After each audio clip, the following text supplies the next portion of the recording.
Welcome to the Hit the Deck podcast, where we talk deck hockey, street hockey, ball hockey. It's hockey in sneakers. James is on assignment this week, so by we, I mean I, myself, your American Rhino, Gary McComiskey. And a brief one this week. Won't be a full episode, but I did want to update you. We wanted to update you, James and I'm speaking on his behalf. We wanted to update you on the ongoing Ball Hockey World Championships, which are going on right now, right at this very moment. Perhaps not at this very moment, depending on when you listen to this. But as I record, they are going on. And if you recall, if you were listening to the podcast 2 weeks ago, you remember we had Amber Moore and Cherie Stewart from the U.S. women's ball hockey team. We were graced with their august presence, and it was a great conversation. So thanks again, ladies, for coming on the podcast, and thank you again to Jackie Spiegel for that get. We really appreciate it. Really classed up the joint, I think. But if you listen to that podcast, you will remember that they are members of the U.S. women's national ball hockey team. That team which is competing in those self-same championships, which I just mentioned. Now, it's not just the women, it's also the men's team. We didn't get the men's team on the podcast, but that does not mean that they are not also very much playing in the championships, and that does not mean that we should not be supporting both of them. So USA, USA, USA. If you've been following our Facebook page, you know how they've been doing, but I'm going to catch you up anyway, because I'm not going to assume, because you know what they say about what happens when you assume. I assume you know what they say. See what I did there? Okay. Now you see why I have James, because when it's just me left to my own devices, this is what you get. But anyway, I will try and veer a hard right back onto the point. I am going to catch you up on what's been going on in the tournament, but first I do want to give you a little background on the tournament just so we all know where we stand. So the Ball Hockey World Championship, it occurs every 2 years. It is biannually, I believe they say. The last time they played, it was played in Switzerland, and that tournament was won on the men's side by Slovakia and on the women's side by Team Canada, eh? The U.S. team, the men, finished second in that tournament, so they took home the silver, which is respectable. You know, rather win the gold, but silver is definitely a good showing. And the women finished fourth. In fact, the women's team, the U.S. women's team, has finished fourth in every ball hockey championship since 2007, which is when the women's division was first included in the ball hockey championship. So really finishing above fourth, I guess, is the goal, pun intended. I'm so sorry. Anyway, so this year the championships are in the Czech Republic, specifically in the city that I'm going to call Pardubice. Now, I can't say with any definitive surety how you are supposed to pronounce that city, because watching the broadcasts of these tournament games, I have heard the announcer call it Pardubice, Pardubice, Pardubice, Pardubice, and Pardubice. I'm not going to infer that the announcer, play-by-play person was enjoying his trip to the Czech Republic a little too much, because that would be unprofessional and slanderous. But I will say that it sounds to me that at the very least, he does not quite have a handle on where he actually is. So there's that. So how are they doing in Pardubice this year? Well, I will start off with the men for reasons that I think will become apparent as I go on. First off, the thing with the men's division, it is much larger than the women's division. In fact, there are 26 men's teams that are spread out over 6 groups, and 4 games are played for each team in the group round. So the U.S. men's team actually did very well in their group. They wound up undefeated, and they finished first in their group. They had wins over Portugal, Italy, and Switzerland in regulation, and they bested the Czech Republic team, the hosting Czech Republic team, in a shootout. Now, before I go on, let me take a minute to talk about the Czech Republic team. I don't think what I'm about to say is going to win me any fans in the Czech Republic, but frankly, the behavior that I've seen of the fans in the Czech Republic, I don't know that I would want them. because let me tell you a little story about what happened during the game where the U.S. men played the men's team from the hosting Czech Republic. So, funny story, the Czech team in the third period, Czech team was up 2-1, and they took a shot on the U.S. goal, and it was close. It was difficult to determine whether it actually crossed the goal line or not, but it was ruled on the deck, on the surface, the floor, as the announcer called it, because actually, I'm just going to take a funny story from my funny story. They don't call it deck hockey. This is the ball hockey championships, and they refer to the surface as the floor. In fact, when we had Cherie on, Cherie and Amber, I believe it was Cherie that said that she told us this off air, she had never actually heard it referred to as deck hockey prior to coming on the podcast. She had only heard it referred to as ball hockey, which is interesting, or I guess street hockey. But I digress from my digression. So the Czech team took the shot on the U.S. goal, and it was determined by the referee to have rung off the crossbar and not actually crossed the goal line. So the fans were not happy with that. A couple of bottles got thrown on the floor.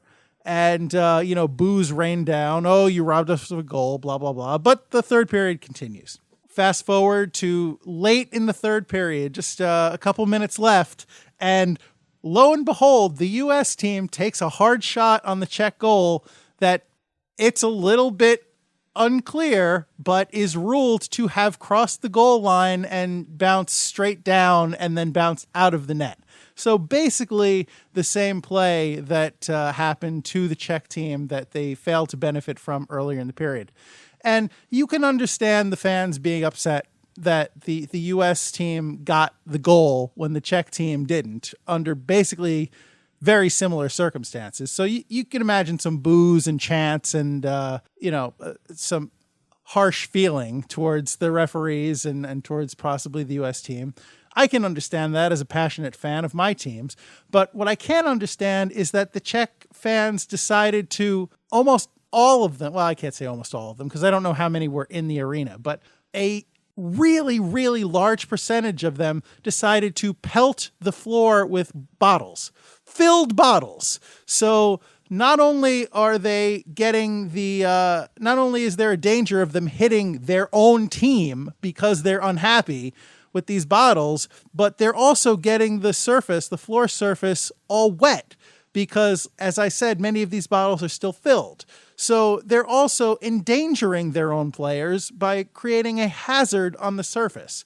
So I'm going to say that the Czech Republic is a little bit of the Wild West. And frankly, I would have expected better from a passionate fan base like that. So I'm going to put you in a timeout. Yep, it happened. In fact, I'm going to call back all the way to the second episode of this podcast. Or perhaps it was second episode of this podcast.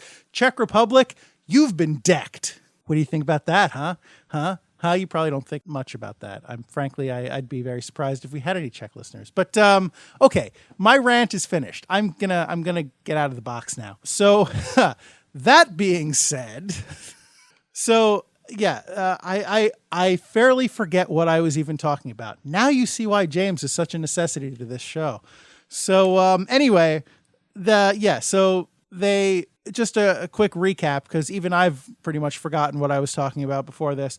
The U.S. team finished the group round undefeated in first place in their division. And so as I record today, which is Thursday, they had their very first quarterfinal playoff game against Greece. And they lost in overtime, 4-3.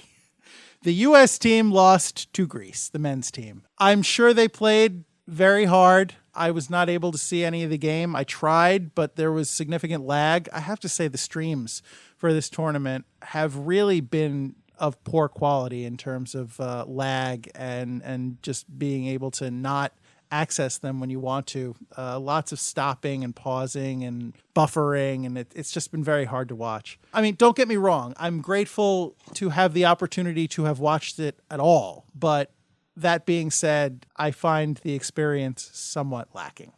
Just my opinion. One man's opinion, one rhino's opinion. Perhaps your opinion, perhaps not. But there it is. Anyway, so yeah, I mean, I still passionately support the American team. I'm proud of them for what they were able to accomplish in the tournament. I don't want anybody to think otherwise, but I speak only for myself, but I probably speak for a lot of people who expected more from this team. I'm a little disappointed that they wound up getting knocked out in the first round. Not to disparage Greece, but they don't seem to be a juggernaut in this tournament based on their performance thus far. And to lose to that team, credit to them. You know, everyone likes a scrappy underdog, so I'm sure they saw it as a huge opportunity, and credit to them. They took the sheep by the horns. I'm sorry. I'm better than that. Am I better than that? I don't know. Anyway, you deserve better than that. I know that for fact. But so anyway, yes, I would say credit to the Greek team, but to the U.S. men's team, I still love you, but I think you've got some work to do to come back stronger in a couple of years, because I don't think anyone was expecting this early an exit. So, you know, nevertheless, USA. And then there's the women, which is, I think now you can understand why I wanted to start with the men, because the women, hopefully, is a little bit of an up note that we can end on. So the women is a much smaller group. So only 6 teams, only 6 countries sent representatives to this tournament. So there are only 6 teams on the women's side and only one group for those 6 teams. And the women played a pretty even tournament. I'm going to say they did well, but they didn't dominate. Certainly not in the way that the men seemed to early on. So the women, as opposed to the men who played 4 games, the women played 5 games in their group round, and they came out on the upside. They managed to beat Slovakia, which is a very good team, and as well as the United Kingdom in regulation, and they beat Italy in a shootout. Unfortunately, they lost their games that they played against Canada, which is a bit of a juggernaut in its own right, and the, again, host Czech Republic. I'm not going to go off on the fans again because they didn't have anything to do with it, but I will say that from what I've watched, the Czech women's team is very, very aggressive. I'm reluctant to use the word dirty because, you know, everybody wants to win, and sometimes you have to push the boundaries of what's legal, but the Czech team I'm talking about, they took a ton of penalties, and a bunch of the penalties that they managed to draw on the U.S. team, I felt that, let's just say I felt the Czech women had, they were complicit in the U.S.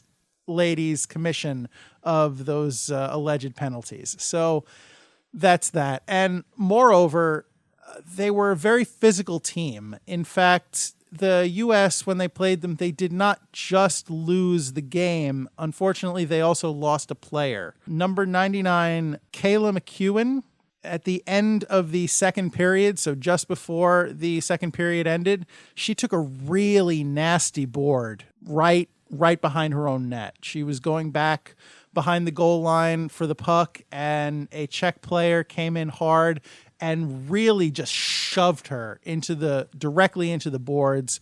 She hit at a bad angle. Her head and her back snapped back and bent back in an unnatural angle, and it just looked really ugly. They had credit to the Czech player. She did go stop what she was doing immediately and drop down and check to see if Kayla was okay. But, you know, it's only a game. You know, I know everybody wants to play aggressively, so... But still, you can't. That's a really dangerous play in any league. You know, better that you don't do that in the first place. You know, don't. You know, it's not ice hockey. You're not checking people. Just don't do that.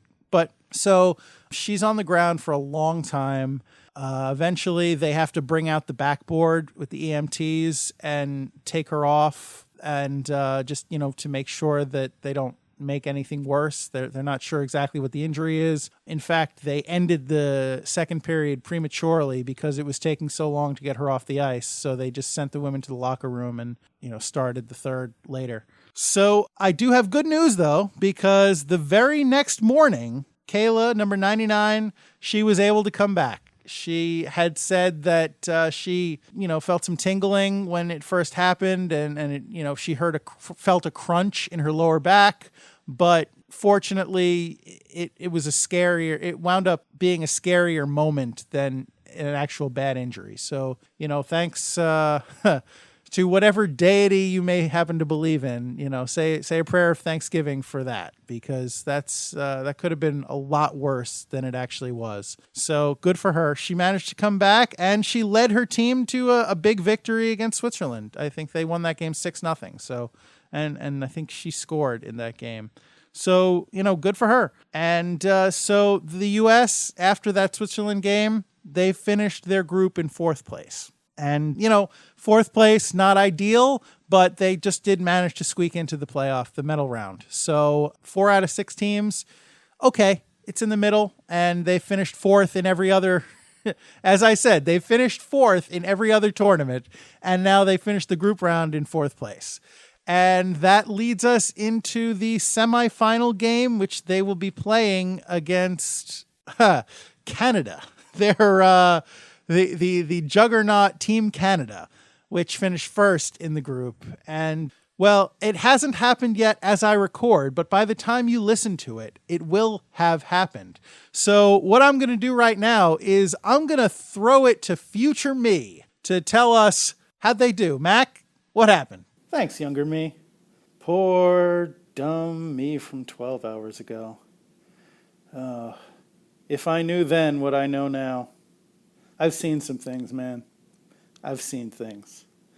And one of those things, in fact, has been the semifinal game between the U.S. women's team and Team Canada, which just concluded a short while ago as I re-record. And in the round-robin match between the U.S. and Team Canada, the final of that game was 2-1 on the Canadian side. However, Lady Luck has smiled on the U.S. team today, and they turned it around with another close game, but this time they come out on the top side with a score of 3-2. It was a great, great game. U.S. team showed a lot of guts, battling back to tie it, being a goal down twice, and then scoring the winning goal with 35 seconds left in the game. It was a great showing, and really, I'm really proud of these ladies, as all of you should be. So that's your update. And the gold medal game is going to occur on Saturday morning, 5:30 a.m. Eastern. So if you're listening to this on Friday, you can still catch it. If not, then you owe it to yourself to find out who won that game. It's the U.S. versus either Slovakia or the Czech Republic. That game has yet to be determined. So in Pardubice, finally, the U.S. women's team will finish no worse than the silver. So if nothing else, they have bested their previous best. So good for you, ladies. We're hoping for a gold, and that's your report. So that is the Ball Hockey Championships. We will have the final information for you on the next episode of the Hit the Deck podcast. So you have that to look forward to. Back to you, me from last night. All right. Thanks, Mac. Good report. So that's where we stand. And that is going to do it for this scrimmage. We will be back next week with another episode, a new, brand spanking new episode of the Hit the Deck podcast with Gary and James. So you can have that to look forward to. In the meantime, of course, if you have anything to tell us, you can email us at hitthedeck@gmail.com or tweet at us, hitthedeckpod, Facebook, Instagram, all that good stuff. YouTube, you know the drill. But until then, of course, I would just urge you to please remember, it's deck hockey. Don't be that guy. Thanks, everybody.